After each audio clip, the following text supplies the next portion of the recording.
was just informing the members of the household I was going into podcast, and suddenly the chatter started. Okay. Like, so this is a good time to talk about our relationship. Aww. Right. Exactly. Come on. It's the words that any woman can use to bring a man to his knees. Or we her need knees, to talk. these days. We need to talk. That's it. It's because from a man's perspective, nothing that's yeah.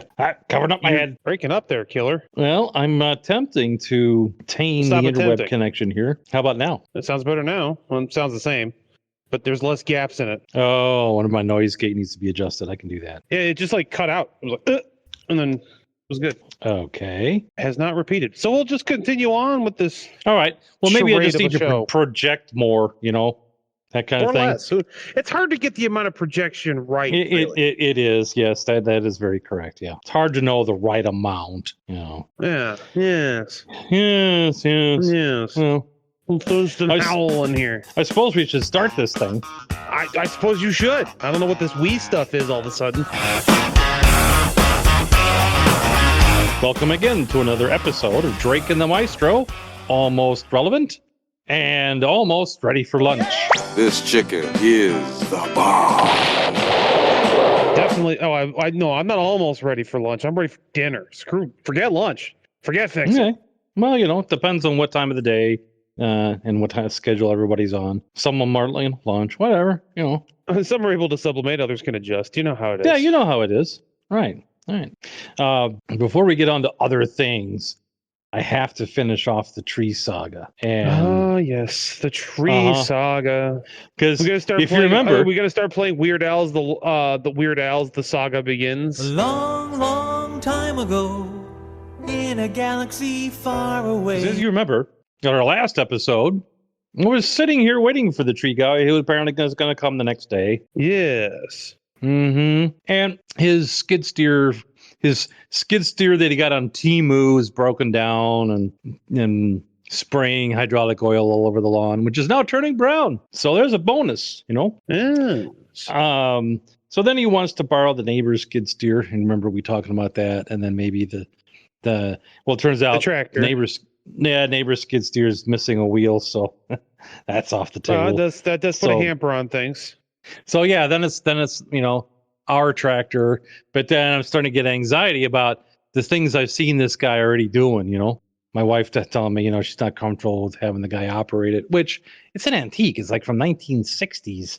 There's a whole somewhere in there. Like my chainsaw, there's a whole procedure. There is a whole checklist, albeit a different checklist, to start the old International. And to run it, like there's a hydraulic distribution system that's got to be run, plus the hydros for the lift, plus the hydros for the steering, and there's a whole thing. And the last thing I need is some impetuous little twerp chewing up a legacy track because he's stupid. I do feel like he's downgraded in your opinion there, killer. You think so? Yeah, because he went from being a guy to being an impetuous little twerp, and Right. So he shows up and he's early in the morning, and I've been stressing all night about it, kind of, sort of, which is I don't know. It's not like me, but this is a kind of a big project, and if it goes sideways, I'm left with a mess. So skip to the end. Normally, you're the one doing it. Right. And so that's its own anxiety right there. And if we skip to the end, it left me with a big mess. It's the good part. Mm-hmm. Yeah. I wake up and I'm in heart distress. So I'm putting myself on oxygen. I'm putting myself on my monitor, all that, because things aren't right. This guy's on the door like, you ready to show me how to run the tractor? And I'm like, go away. So I told my wife, I said, my wife stepped up and she's like, I'll deal with him. You just take care of yourself. So he's like, well, we need to get the skid steer over here. So, well, that's not an option because it's missing a wheel. And, well, I need to run the other tractor then. And I, well, my husband isn't doing so good. So you're on your own, pal. I was like, well, then I need 200 Doogie Howser. I need $200 so I can go get hydraulic fluid for my skid steer. Yeah, let's just let that sink in for a moment, shall we? I don't want to let that sink in. I got enough sinks in here. I don't want to let any sinks in.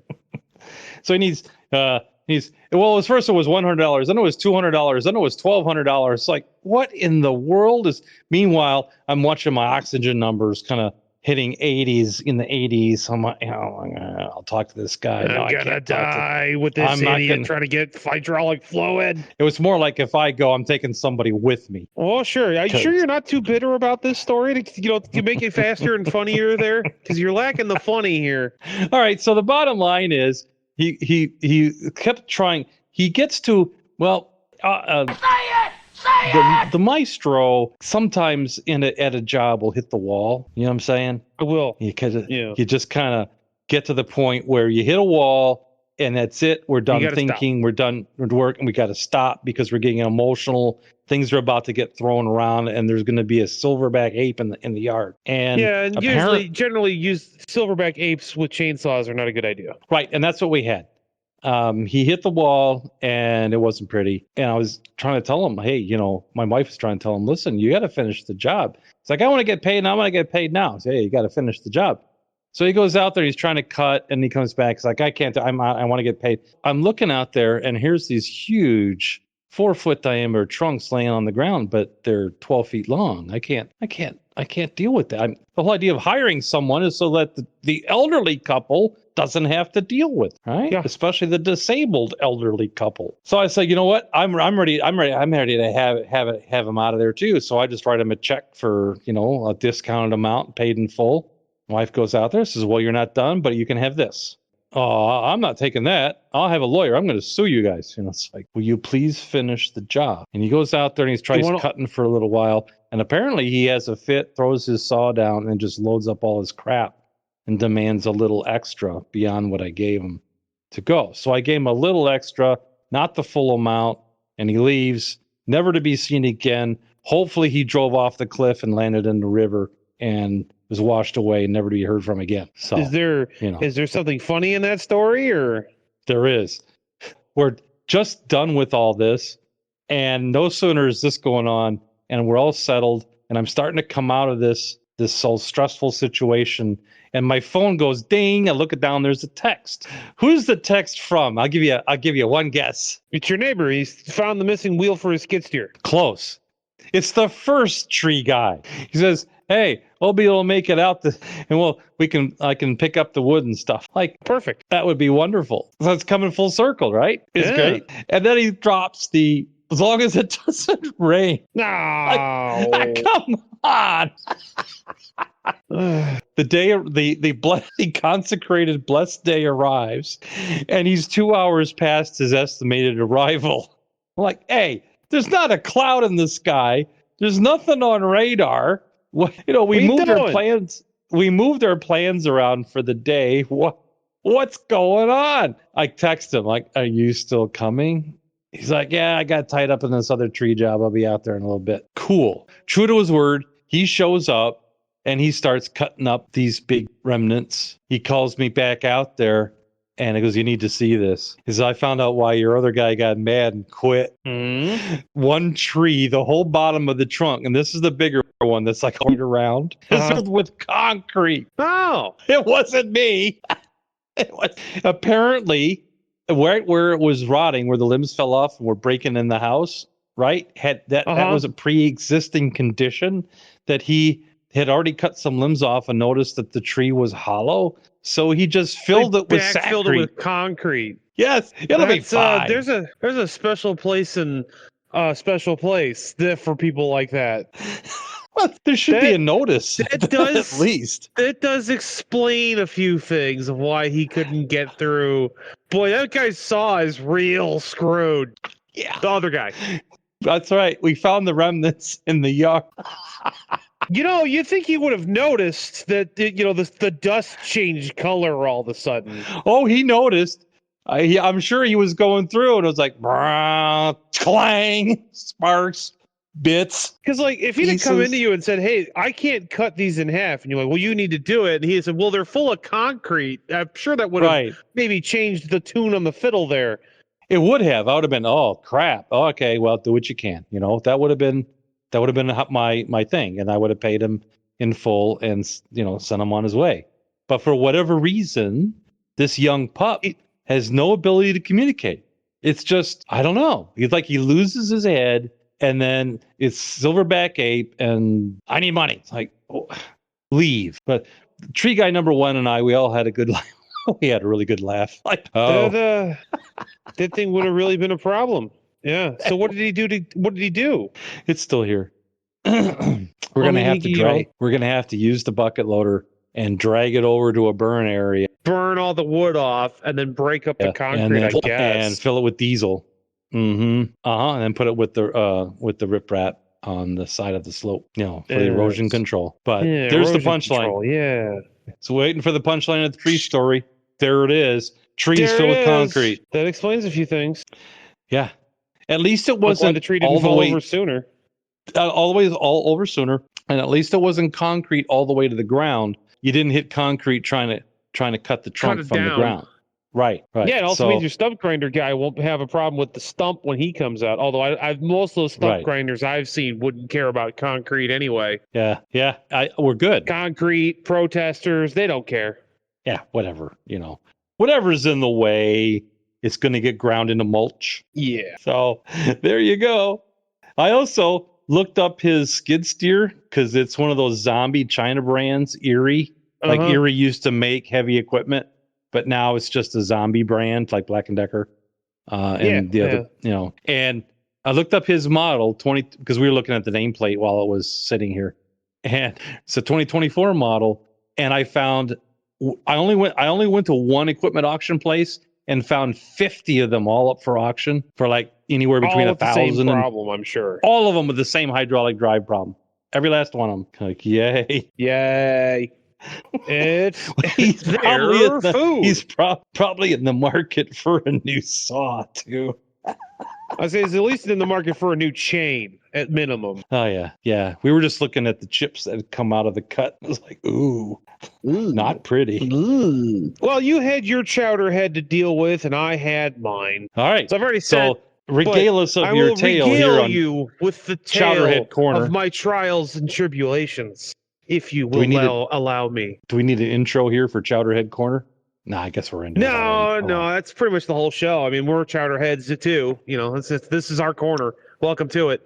That's right. And this is our hill, and these are our beans. That's right. Lay thine eyes upon where I groweth my... Well, anyway.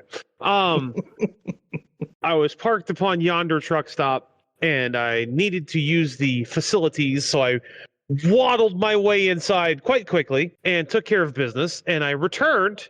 And upon returning, I discovered that a gentleman of less than reputable parking ability had decided to block the entire driver's side of my truck with his trailer because he nosed into a parking spot instead of backing in like you're supposed to. Now, if the gentleman had parked straight in the spot, wouldn't have been an issue. I notice you're doing the cop thing, right? Like when the cops, they chase this guy halfway across the city, he pops out of the car, leaves it in drive, it rolls down, blows up, hurt, injuring a family of 5. He was running down the road. He's like shooting behind him. They tackle him. He fights them. It takes 12 cops to subdue him. He's spitting and kicking and whatever. And they finally stuff him in the car. And then the cop turns the camera and says, well, we found this gentleman.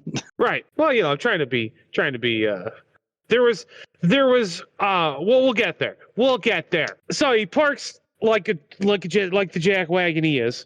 And I can't get in I am of a larger stature and of larger girth as well. Yeah, walrus. You're walrus. Yeah, good walrus. And I could not walrus my way between my truck and his trailer. I just physically could not fit in the gap to get to my driver's door. And now I did go around and try the passenger's door because I thought maybe sometimes my truck will unlock both doors at the same time, and sometimes I don't remember to lock them both. So you forgot your WD-40, didn't you, to lube up? Yeah, and my Crisco oil. Yeah, I needed both really for that one. Yeah. That gap is snug, shall we say? So anyway, I can't get to the driver's door to get in my truck. I really need to go to bed, and I can't. And I ended up calling to the store. Because I don't want to walk away because I want to see this chuckled head. I want to see him. I want to give him a piece of my mind. I don't just want to walk away and wait for him to come back out to his truck and hope he moves. He's going to know that he's a moron. Oh, so he knows. I call up to the store and I give him the name of the trucking company. Said, hey, could you have whatever trucking company move because he's blocking my truck and I can't get in it. And an hour later, he comes moseying out of the store with a gallon of water and a printed piece of paper, and I proceeded to read him the riot act, both verbally and almost physically. What is the riot? I don't know. I'm still trying to figure that one out. But and why is it all? There was, and no one a, seems to know, yet everybody reads it. It's like Fight Club. You don't talk about Fight Club. We don't talk about we know what the riot, but we don't talk about the riot act. It's one of those things. All right. There was a lot of yelling and pointing, but not touching, because I don't feel like going to jail in New York. And he kept telling me to calm down, which if advice for the listeners out there. If someone's mad at you, telling them to calm down is not going to make them calm down. It's going to make them irrationally angry. Just ask Adam Sandler. One more time, sir. Calm down. I'll the taser. So every time he said calm down, my response was colorful, and it involved a word that started with F and then a word that started with Y in that order. Every time. There was name calling, and then finally he gets in his truck and he backs up out of the parking space, and I'm like, listen, I'm mad at you, but if you want the parking space, I'll stand in the parking space so you could park like a normal human being, instead of like the animal you are. And he goes, no, I'm just gonna leave. And it's like, you know what, it's probably a smart idea. And he left. That was it. But it was just an hour of me standing there getting madder and madder as I'm standing there, and I just want to get in my truck. Did you at least tell him to enjoy the next 24 hours? I really should have, and I would have if I had been more rational in my more rational mind, instead of starting to sound like the Tasmanian devil. Next thing you know, you'd be throwing your chainsaw and stomping off the job, demanding payment.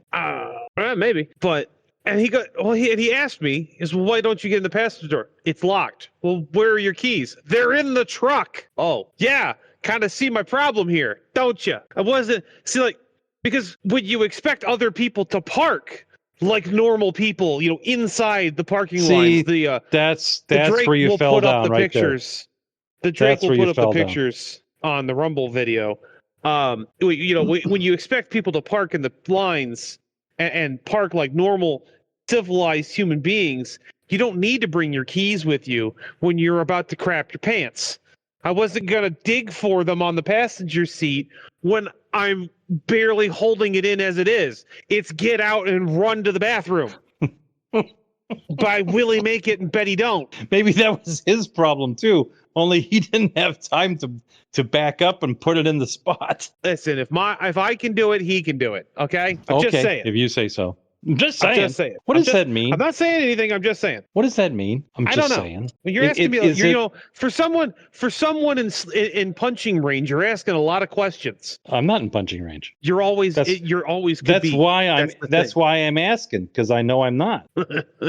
For someone in glitter bomb range, you're awfully questioning today. Well, sometimes you just got to live on the edge.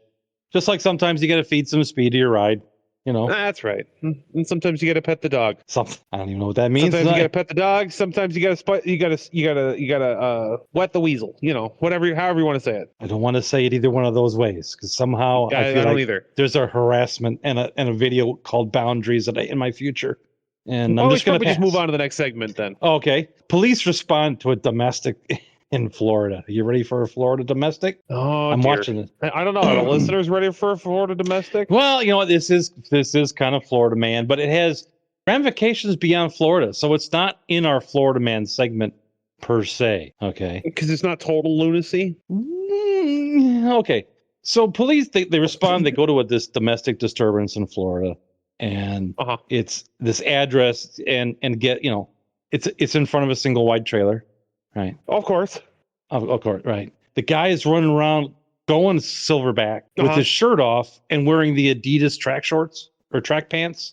Not shorts, but the shorts, black track pants with the black piping up or white piping up the sides. Right. Sure. Yeah. The Adidas track pants. He is. And those track pants are being held up by gravity. It ain't right. So like the cops, and this guy's just like kind of silverback aping around in front of the trailer. And the cops are trying to figure out what's going on, what's the problem. What I couldn't take my eyes off was the guy's gut. He must have lost a bunch of weight or had surgery or something, because the center of his gut was hollow, but it had the fat flaps all the way around. It kind of looked like one of the Yips from Sesame Street. You know what I'm talking about? Well, right. Yep. Yeah, one of those guys. Book. Right. And as the guy's talking to the cops, you've activated something I greatly enjoy, which is the Yips from Sesame Street. They're great. Yep. He's talking, but the gut is doing all the movements of the Yips to whatever he's telling the cops. And I don't remember what he was telling the cops because I was too mesmerized by the gut. His gut just going yep. It was. Read. And then they're like, okay, then they're talking to the wife who's sitting in a van, because then I realize they're actually responding to a van parked on the side of the property in front of the was single Chris wife. Farley there? Was it a van down by the river? Almost. Okay. And then they're talking about, well, do you live here? It's like, yeah, we live here. But the here they're referring to is the van, not the trailer. Oh. Because somebody comes out of the trailer and can you get these losers out of here? And the cop asks the person comes out of the trailer, hey, do they live here with you? It's like, well, they stay there, pointing to the van. So I realized what's going on here are multiple residences on the same property. Okay. It's not necessarily illegal. No, apparently it's not illegal, because that's what I'm saying. I've seen it on other, like, Nevada. I see that in, like, on the cop show in Nevada. And so they end up taking up this guy, and this guy realizes what his gut is doing, apparently, because the gut's done it before. So then he pulls his track pants up like Fred Mertz style, all the way up practically to his armpits to cover the yip. And then suddenly he's having a more rational conversation. His wife's like, you throw a bottle of urine on me. He's like, nah, it was peach tea. And the cops are looking at each other, and they look down, and there's some other peach tea bottles. And talk about gallows humor. The one cop looks at the others. You want to sniff? The guy's like, no, I thought, okay, I'm good. You know what? I'm just going to take his word for it. That's peach tea if he says it is. Well, somebody must have, because they end up hooking him up because he was throwing urine on his, and so someone must have detected that was not someone peach took tea. a whiff. Right. What is this? We got a property with a house, trailers, shipping containers, a couple of cars, and each one of them is a different residence on the same piece of property. Like I was in the same program, I'm watching cops try to serve a warrant for a guy they have his address from the bail bonds or whatever. So they go to the house. The so-and-so here, well, you might need to check out back. I know lives here, but I got other people living out back. So they go back, and there's like these two camper trailers. They knock on the camper trailers. No, he doesn't stay here. You might want to check out back. So they go out back. How back do you guys have? That's right. Well, can end up in Australia. So they go out back, and they go behind these weeds. And now there's these shipping containers all kind of put around. I'm like, okay, someone needs shipping containers. And then I look closely, they have air conditioners in the sides. And so they're knocking on the shipping container. I saw it coming, and it's still disappointing. And so this guy cops knocking on the container, and the container opens. What do you want? We're looking for so-and-so. No, he doesn't stay in this container. You check the one down there. So they go to the container out back down there, knock on the door, pound on the door. Like, is so-and-so here? Woman opens it up, and she's like, oh, he's taking a shower. Like, where? Well, exactly. So apparently he went down to some convenience store, and they're letting him take a shower in like the janitor closet or something. I don't know. Oh, jeez. I mean, maybe they live close to a truck stop. They are in Florida. They could live close to a truck stop that's got showers. Well, apparently not on the Outback, right? With the Outbacks? Are they? I mean, they might. You don't know. Apparently you might have walked to the truck stop.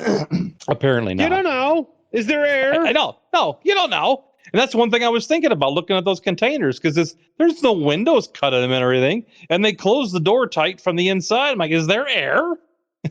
You don't know. I don't know. There's at least a lot of carbon dioxide. So the cops decide to wait because he's just taking a shower, right? In the meantime, Obviously, one of the cops is a decorator on the side, so he's helping the woman. He goes, "Hey, if we move this over here and we move your bed over there, now you're going to have room for your stuff, and then we can move this over here." I'm like, oh my gosh, talk He's about doing the feng protect and shui serve. in the He shipping is. container. Yes, yes. I mean, you know what? More power to him. More power to him. I must agree. That's just, and I Because was that'd have been, I'd have looked at them and I must away over there. Well- I gotta go. I gotta be somewhere else. I'm afraid of what, they finally found the right outback for this guy and the right container in the proper outback, because I'd be afraid to find out how many more outbacks there are, because the living conditions keep dwindling with each outback. Yeah, so how many campers were there? Because there's one house, right? There's one house. So, and there's one, is there one camper or two campers? There was two campers. And then how many shipping containers? About 5. It's following the prime number. Yes. So by logic, the next layer is there's 7 tenths. That's right. Mathematically, it's the only possible solution. You are correct, sir. The aliens, so that's where the aliens will land. That's where it's all converging. Yeah, it's in they're this sending- person's backyard. They're sending us the prime Doctor numbers. Who of out of homeless encampments. Because it's bigger on the inside. Every time it's like Schrodinger's homeless encampment. Every time someone says, "Oh, you got to look for him out back," another layer of reality is created that follows the next set of prime numbers with even crappier living conditions. So you start at one house, and then that person goes, "No, they're out back," and then you get 2 trailers. They go, "Oh, no, they're out back." You get 3 shipping containers. No, they're out back. Yes. Or 5 shipping containers, right? 5 shipping containers. So no, they're out back. So then you get 7 tents. It's like, Right. no, they're out back. And then 11 20 campsites. Like 11 campsites. No tents, just like Right. sleeping bags. Like 11 people in sleeping bags. A fire No, pit and they're a couple out of sleeping back. bags. Right. They're out back. Right, it just keeps getting worse. It's like by the end of it, it's like 52 holes in the ground full of that guy's peach tea. With spider holes. Right. They're living like trapdoor spiders underground with like a piece of sheet metal over the roof for a roof. Just Right. And I tell you what, if I'm a cop or I'm visiting out there in that area, and by I the hear second outback, I'd have just given up. I'm like, you know and what? I see I don't want to strange know. I see strange lights, and then I'm out of there. I'm gone. You just start seeing flashing, swirling lights, and the Doctor Who theme starts playing, and that Right. You know what? I'm out of here. I I'm don't know gone. what this is, and I'm not getting involved. It's like that, and I'm watching the whole thing unfold before me, and I felt a little bit of being a little judgy, and I said, well, at least we, people like, what is this, multiple residences in one address, right? And then I And then you look I out start back thinking, at your concrete tree. I look past the concrete tree just a few miles south down the road and realize there's a compound like that just south of the little town I live in. Yep. Oh dear, they're everywhere. Heck, we were talking about doing that. Well, as Binro the heretic once said, I live as I must. So, there you Yes. go. Mhm. I observe, therefore I criticize. And on that disappointment, it's time to say so long. So long, farewell. Oh, I better stop that. We'll open ourselves up for another phone call. Yeah. Besides, I don't think you've got the boots for it. Definitely not. I can't. I want to thank everyone The for hills are tuning in alive, once but again. it's not the sound of music. Right. They have Sorry, eyes. I cut or off. whatever I cut off that- the. Something like that. I cut off the exit. I'm sorry. I got excited. Right. It's nothing to do with that fresh pizza that's sitting there next to you waiting for, The pizza. Yeah, but then why would I be stopping the outro? I would then want to accelerate the intro. Yeah. What do you got to say for yourself? Huh? Morgan Fairchild. Yeah. Okay. All right. So since wrap you this want thing more, how about No, this? I don't want more.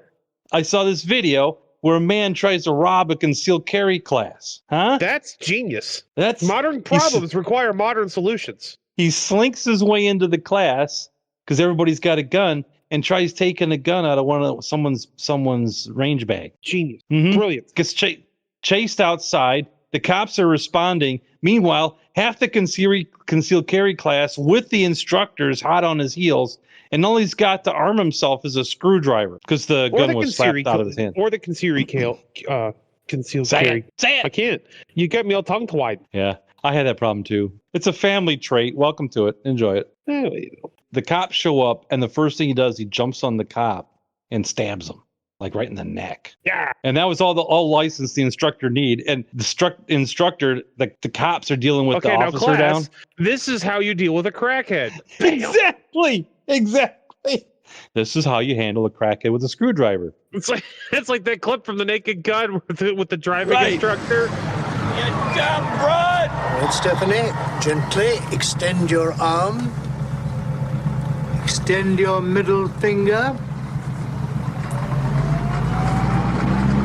Very good. It's like that. Well done. Yeah. So he was terminated with extreme prejudice. I mean, that's As just he should be. yeah.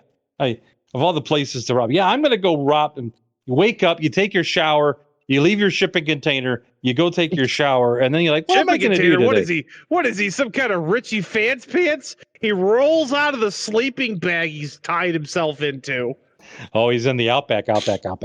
Yeah, he's in the way back. And then He's somewhere on that Mobius strip that is that residence. it's like, well, I've gone to the Quick Trip. I've showered in the janitor's closet. I've got a screwdriver. What do I do now? I know. Okay, I'll now go what? rob that concealed carry class. Yeah. I keep seeing all that's a these plan. guys that look like they have money coming in and out of this bill. You're giving him too much credit. See, what he saw was a bunch of people that looked like they could have money walking in and out of a building. That was as far as that thought process went. Going into a fancy building at a fancy strip mall carrying little bags. Well, it's got to be goodies in there. That's right. Hey, you know what they carry? He probably talked to like crackhead Jimmy down the street. Was like, hey, jewelers carry those little bags, and like people that collect watches. I see it all the time on the Facebooks. We might be able to get something for it. Then he decided before crackhead Jimmy got to it, he'd get on it. Ran in there, realized it was the wrong room, and just didn't have the brain power to back down. Well, everybody knows that you never listen. You never go to crackhead Jimmy for advice. You just don't. I mean, you don't. No, you don't. Brandy, you've been hanging out with Brandy. Yeah. It's like that. And on that once again, disappointment, on that disappointment, we must end. Yes, we must. And I want to thank everyone for listening. And if you need to reach us, reach us at DrakeAndMaestro at Outlook.com. That's DrakeAndMaestro at Outlook.com. I guess I'm not powering through that, am I? No. Tune in next time when the maestro says, Lizard, I'd send you one, but you wouldn't think they're funny, so there's no point. Thanks for listening, and adios. Adios. Arrivederci. Hasta la vista. Adios. Adios, muchachos, caballeros. Will you get out of here? Well, the geese all came in for a landing at one time. It's like a really crappy air show. No, they wanted to know what the kerfuffle was all about. Well, they can smell the pizza, so, they just figured they'd move in and see if they could get some crust or something. I got bad news for you, geese. It's stuffed crust. There is no crust for you. The tree guy number one, we were laughing about the concrete in the trunk, and he was telling a story about throwing Alka-Seltzers in the air for the seagulls. Don't do that, folks. It's real bad. Don't do that. It's kind of like there's like a little explosion, and they fall out of the sky like a World War II fighter. Like, do they make the cool noise like the propeller overspeed noise? No, you have to dub that in. Oh, and too bad they don't trail it. I would say it'd be even funnier if there was like a little puff of feathers and then they auger in with trailing some smoke. Smoke. Because then you just go to your favorite World War II movie and just dub some stuff in. And you got yourself one of them TikToking videos. I feel like with a little bit of time and a little bit of effort, you could make that look like a World War II movie with those seagulls. Right. Do it black and white. Kind of have the film shutter. Exactly. The shutter, the lines and stuff from the celluloid breaking down. Right. You have to bring the man from New York out from retirement, do some narration. Or just cut in radio chatter, because there's plenty of that you can get. You just cut in some dramatic music, like it's lost footage from a newsreel from World War II. Right. The Lost Seagull Project. Yeah. Yeah. I was just watching a YouTube video about, like, what was that? Craig left and came back? That was me. Left and came back. Whoopsie. Oh no.